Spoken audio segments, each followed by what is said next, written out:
If you are wondering how to charge your OPPO Reno 15 Pro, then the answer is quite simple. You have to use a USB cable.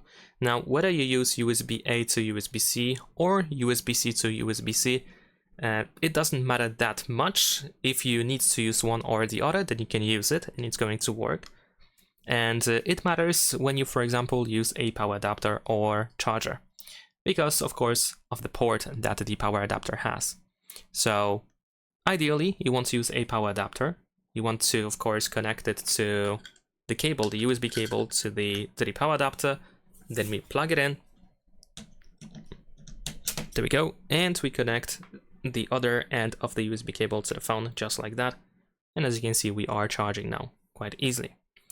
And besides that, if you do not have a charger or power adapter yet, you can use anything else that provides power through the USB cable. So this can be your computer, your car, power bank, anything. Of course, you still want to get a power adapter because it provides the fastest charging speed, but temporarily you can try to use anything else. And yeah, that's pretty much it. Leave a like and subscribe.